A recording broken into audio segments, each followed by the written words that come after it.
Friends, welcome back to my YouTube channel. Hello दोस्तों, सभी को मेरा यूट्यूब चैनल पे स्वागत है। तो आज का ड्राइंग बनाने के लिए हमारा पहला स्टेप है कि हमें एक इस टाइप का एक रेक्टेंगल या फिर स्क्वायर बनाना होगा। So our first step in making the dog puppy is first we have to make a square और rectangle and then give 2 semi circles on the top of it. तो square बनाने के बाद हमें 2 सेमी सर्कल बनाने हैं ऊपर छोटे छोटे, और उसके बाद इस टाइप के 2 बस लाइन देने हैं जो कि आंखों के लिए है। So we have to give 2 lines which will be for the eyes and then will create this small box which will be the mouth of the puppy.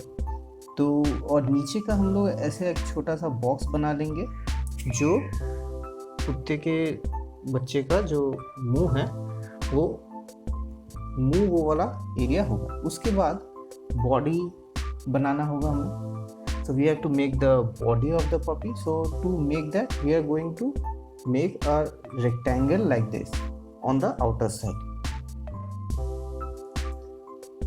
तो हम लोग को एक रेक्टेंगल बनाना होगा बाहर के एरिया में, और इस टाइप के छोटे छोटे ट्रायंगल बनाने होंगे। And we have to make small triangles like this. So I am showing you so that when I make the actual drawing it won't be hard for you to understand. मैं ये आपको basic structure इसीलिए दिखा रहा हूँ ताकि जब मैं एक्चुअल ड्राइंग बनाऊंगा आपको कोई प्रॉब्लम नहीं होगी। तो जैसे कि आप देख रहे हैं कि आप बस यही स्टेप फॉलो कीजिएगा, और नीचे के साइड में आप लोग देख सकते हैं कि 2 छोटे छोटे मैंने कर्व बनाए हैं। So you can see that I have made some curves in the lower portion. After this we are just going to fill up the sections. we'll just scribble on this basic structure and we'll darken the areas where we want or lighten the areas where we want, and this will give the main drawing. तो हम लोग ये basic structure बनाने के बाद इसी के ऊपर हम लोग स्क्रिबल करते जाएंगे, और हम लोग का जो एक्चुअल जो ड्राइंग है डॉग पपी का वो बन जाएगा, वो एंग्री डॉग पपी का। तो इसी के ऊपर हम लोग को बस करते जाना है, इसी को फॉलो करते जाना है। देखिए मैं अभी यहाँ पे मैं देखिए थोड़ा आई मार्क कर देता हूँ। So let me mark the I and this will be the nose. आंखों के नीचे हम लोग उसका नाक भी बनाएंगे।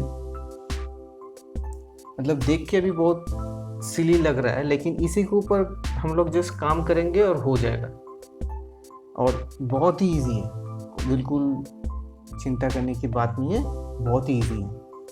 सो this might seem bit silly like what kind of a structure is this, but it is actually very simple. You do not have to worry, all you have to do is scribble and just follow the structure.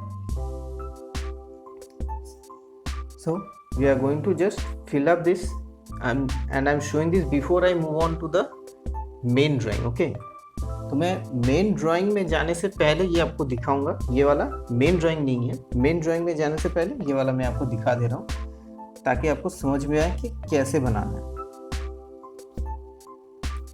अब हम लोग थोड़ा जो strokes है वो strokes हम लोग discuss कर लेंगे। तो स्ट्रोक्स हम लोग के जो है वो फिलिंग अप के लिए हम लोग जनरली क्या करते हैं कि बड़े बड़े हम लोग ऐसे स्क्रिबल करते हैं। So generally what we do is we give long strokes like this and we will give here also for filling up the bigger portions. तो बड़े पोर्शंस फिल अप करने के लिए हम लोग ऐसे स्ट्रोक्स देंगे, लेकिन डिटेलिंग के लिए हम लोग ऐसे छोटे छोटे स्ट्रोक्स देंगे, छोटे छोटे स्क्रिबल करेंगे। So to make the details, we'll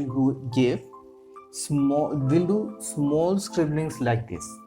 It will give the details, and in some areas we'll give horizontal strokes as well. So let me show you. तो हम लोग कुछ जगह पे horizontal strokes भी देंगे। तो हम लोग वो वाला देख लेते हैं कैसे, कि हम लोग पहले ऐसे स्क्रिबल करेंगे और उसके ऊपर ऐसे strokes देंगे। So we'll scribble like this and give strokes like this. So and then we will keep on scribbling. So this is all we need to know to do the main drawing. तो बस इतना ही जानना ज़रूरी था। Main drawing मतलब drawing करने के लिए। तो चलिए मेन ड्राइंग पे चलते हैं। चलिए, तो अभी हम लोग वही वाला स्ट्रक्चर जो मैंने आपको दिखाया वो वाला हम लोग स्क्रिबल करते हुए बना लेंगे। So I am going to make the structure that I just showed you with the help of scribbles. So I am just going to scribble and make that same shape and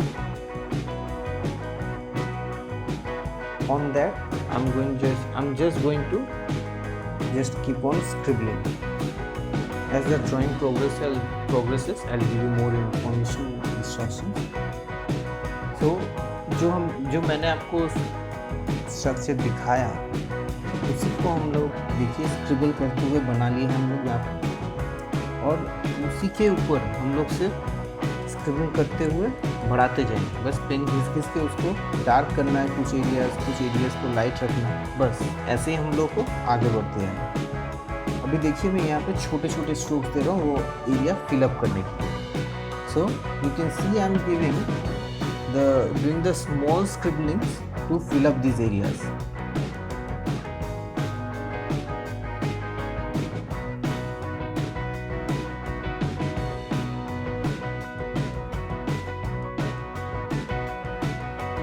And now we will darken those areas with the small strokes. तो हम लोग उसी area को dark, कुछ भी area जब हम लोग डार्क भी करेंगे तब हम लोग छोटे साइज के जो छोटे छोटे स्क्रिबल्स दिखाए उसी टाइप से हम लोग करेंगे। अभी मैं यहाँ पे देखिए फिलअप भी जब कर रहा हूँ तो थोड़े मीडियम स्ट्रोक्स या फिर छोटे स्ट्रोक्स देके ही कर रहा हूँ। Like you can C I'm filling up the area, yet I'm using small strokes or medium sized strokes, just because this entire portion will be ultimately on a darker side. So instead of filling up with bigger strokes and then making it darker again, I decided to go on with the small strokes. तो ये वाला जो portion आप लोग देख रहे हैं ये वाला अल्टीमेटली पूरी तरह से डार्क ही होगा। तो इसीलिए पहले बड़े स्ट्रोक फिर छोटे स्ट्रोक्स में जाने से मुझे बेहतर लगा कि छोटे स्ट्रोक से पूरा कर दूँ, तो इसलिए मैंने वो बोला छोटा स्ट्रोक से कर दूँ।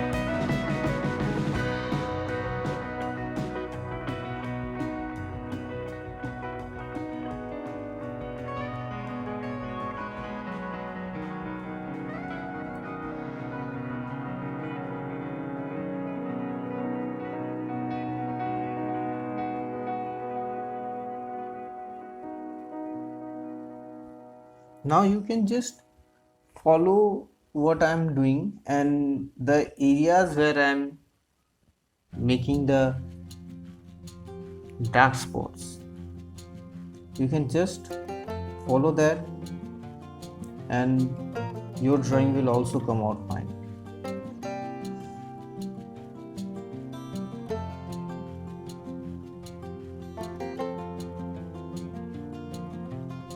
आप बस देखते जाइए कि मैं कहाँ पे डार्क कर रहा हूँ, क्योंकि तस्वीर आपके पास रह गई, वीडियो के एंड में तस्वीर रह गई फिनिश प्रोडक्ट का, तो उसमें आपको डार्क एरियाज वापस से दिख जाएंगे। और अभी आप अगर वीडियो को फॉलो करेंगे तो आपको ये भी पहले से ही पता और भी अच्छे से पता हो जाएगा कि कहाँ पे डार्क करना है, तो तब आपको ये वाला ड्राइंग बनाने में प्रॉब्लम नहीं होगा, बिल्कुल इजीली हो जाएगा।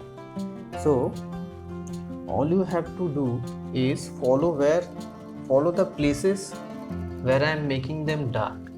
At the end of the video you will get the finished product or the finished drawing, so you'll know the areas which have to be dark and which have to be light.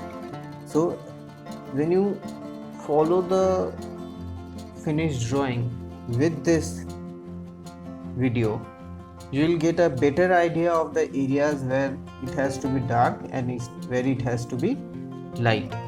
So you won't face any problem in making this drawing. It will come out easy. So just keep on following.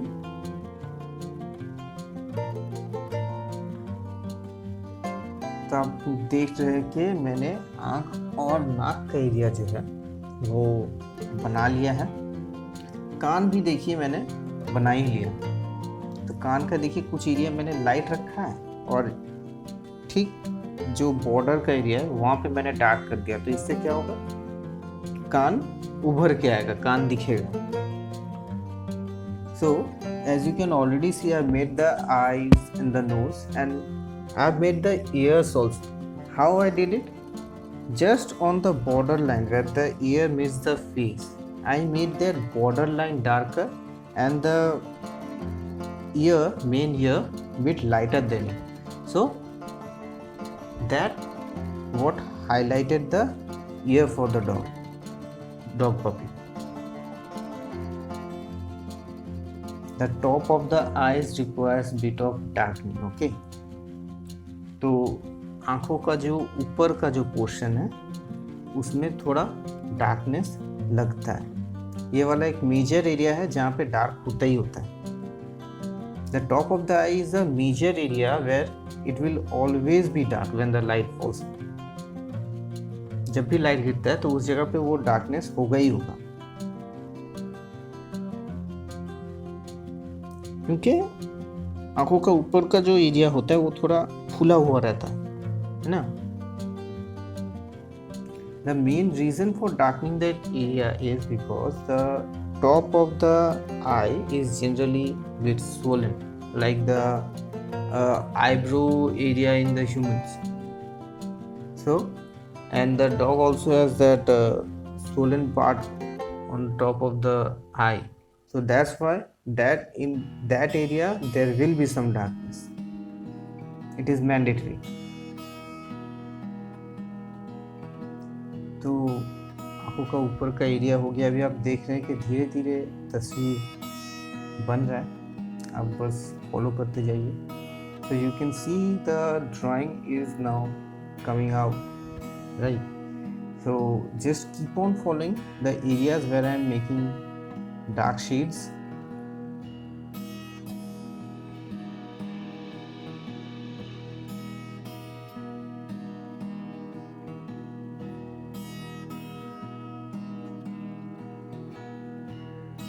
Now I'm going to make the teeth of the angry dog puppy. So अभी हम लोग हमारे गुस्से वाले कुत्ते के बच्चे का दांत जो है हम लोग वो बनाएंगे। तो दांत तो सफ़ेद होगा लेकिन सेंटर का पोर्शन जो वो वाला डार्क होगा, और दांत में भी हम लोगों का थोड़ा हल्का शेडिंग चलेगा। तो आप देखिए कि मैं पेन कितना ऊपर पकड़ा हुआ हूँ, उस हिसाब से आप हल्के हाथों से स्ट्रोक कीजिएगा, जैसा मैं पहले भी बता चुका हूँ उसी टाइप से।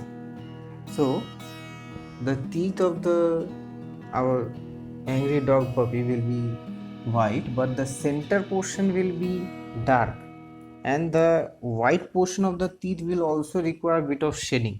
So with a light grip we are going to do little bit of shading on the teeth and that will be it.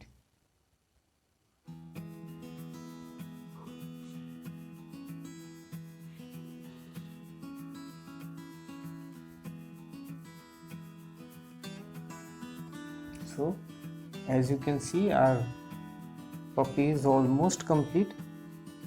जैसे कि आप लोग देख सकते हैं कि पपी ऑलमोस्ट कंप्लीट हो गया। तो यहाँ पे नाक का एरिया थोड़ा सा छूट गया तो वो मैंने वापस से किया। तो आप ड्राइंग यहाँ पे भी छोड़ सकते हैं या फिर आप मेरी तरह एक बैकग्राउंड भी दे सकते हैं। So you can just leave the drawing out here और you can give the another background also like I am giving. So there is nothing else to explain. Do give it a try and if you follow the steps it will definitely come out.